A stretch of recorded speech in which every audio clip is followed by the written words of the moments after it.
Hi, this is Eternal King bringing you another LOR video today.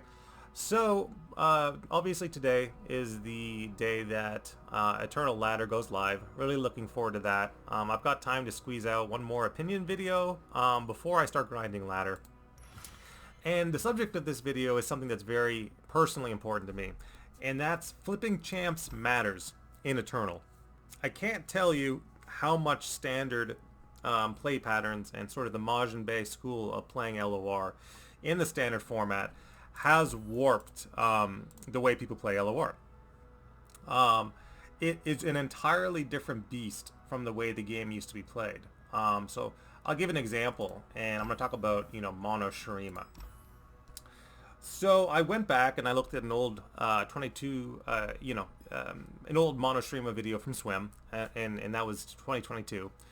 And I was curious to see how he was building the deck. And the deck was exceptionally eccentric, but it had one goal, which was essentially to turbo out Sundisk, right? And flip Azir and flip Xerath as quickly as humanly possible. That's all the deck was doing. It's just like all in combo mono shurima. It was a top tier deck at one point. Now, of course, there were some nerfs that were done to make mono shurima less toxic, but it was essentially an all-in combo deck when it was first conceived and first built. It was a deck that was, every single card in the list was designed to make flipping Sundisk as consistent and fast as humanly possible. Now, I go to masteringruneterra.com and I look at mono shurima and I see that it has a 36% win rate. I look at the list and what do I see? Do I see some highly eccentric combo deck with a lot of cards that are designed to improve draw reliability and kind of get you flipping Sundisk faster? Is it running, the spell shield card that helps protect the Sundisk so it doesn't get blown up? Is it doing any of these things was my, thought process. And it turned out, no, it's not running Soothsayer or, anything like that. It's essentially an all-in Acolyte deck. That's, Majin Bay's version of mono shurima at a 36% win rate. Kind of similar with what we saw with Deep, where, again, the construction was very questionable. I wasn't loving it, and I didn't feel like it was overly powerful.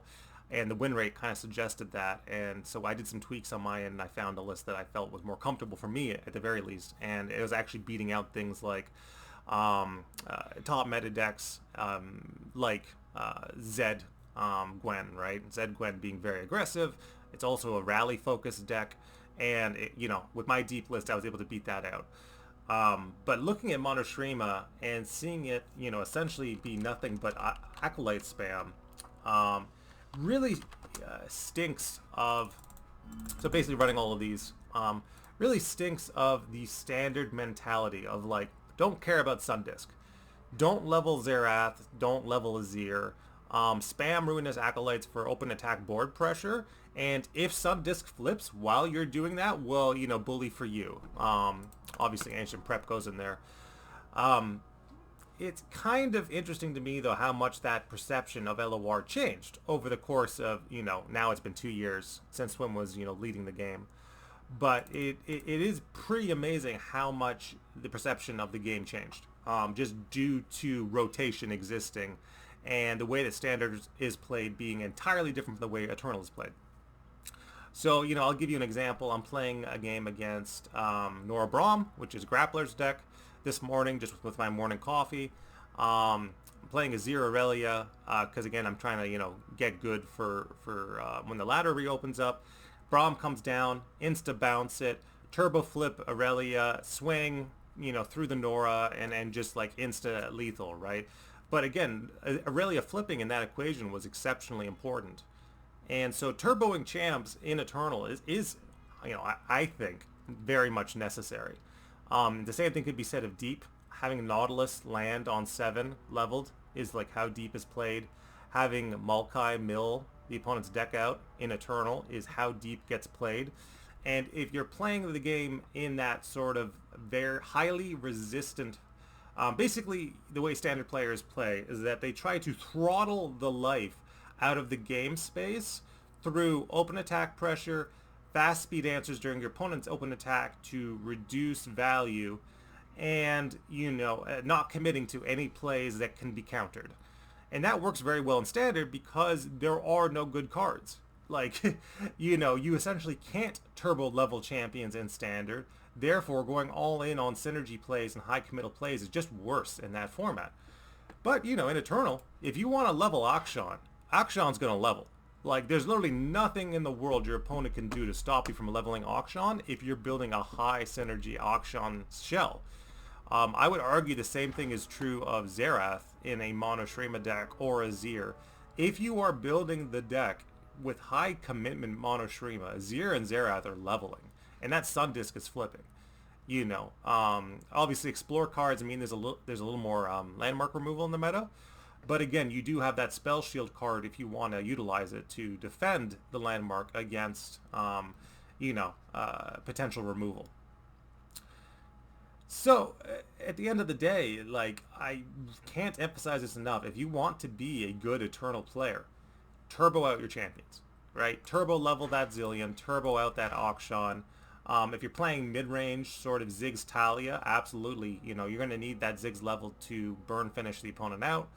Obviously, Lurk players are pretty good at leveling Rek'Sai, so I'm going to, say that one people get, because, again, it's open swinging with the big unit, so, people kind of get leveling Rek'Sai.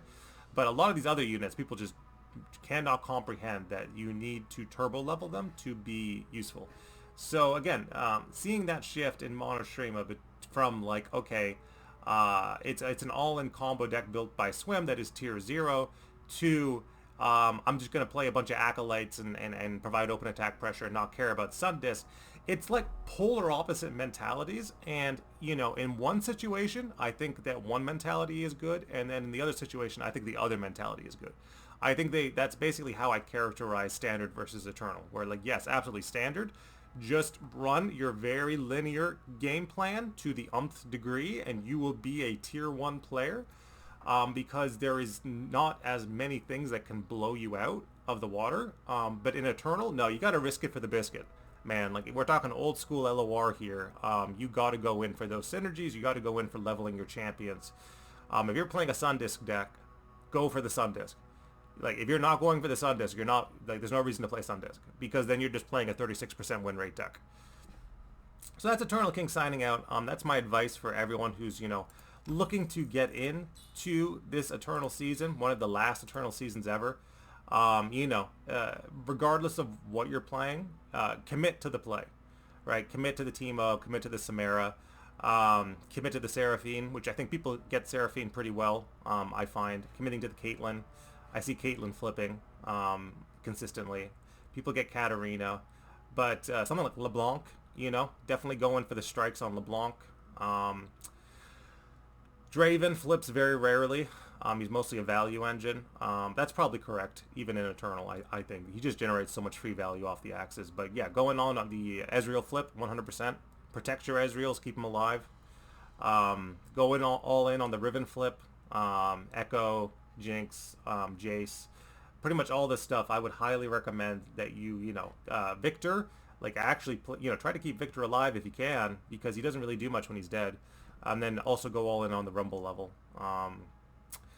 I think you're going to find that you'll have a better time with this format if you actually look at champions like they are valuable, as opposed to units that can just be thrown away. That's one of the reasons why I think I do so well in Eternal, even into master levels players. Like I said, playing, I wake up in the morning, first game I played, masters level emblem player, just as quote unquote good as me. Playing Braum Nora, he plays Braum, I insta bounce it, I've already won that game. Just because I'm playing for that, I already know that Aurelia's going to level on the next attack swing.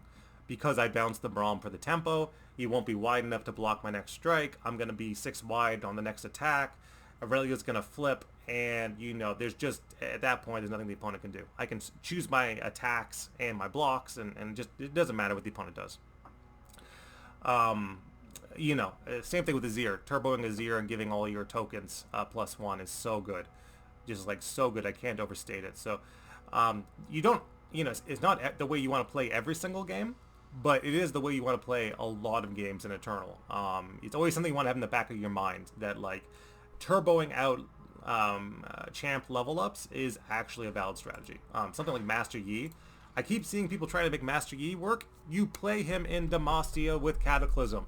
Like, if you don't play Master Yi in Demacia with Cataclysm, just don't play Master Yi because he won't level in time, and if he's not leveling, then he's not doing anything. People will just have him like stick there and then discount their spells, and they think that's going to win them the game, and it doesn't do anything. And it's just like it's not how you play Eternal. No, no, no. Turbo out the Master Yi. Absolutely, and you can turbo out the Master Yi with sort of Riley-like effects, where he gets to strike more. That's going to be very, very good for you. So this is Eternal King signing out. Remember to commit to your decks, commit to your plays, commit to your champions, and blow people out of the water in, in like 4 turns, and you're going to have a much better time here. This is Eternal King signing out.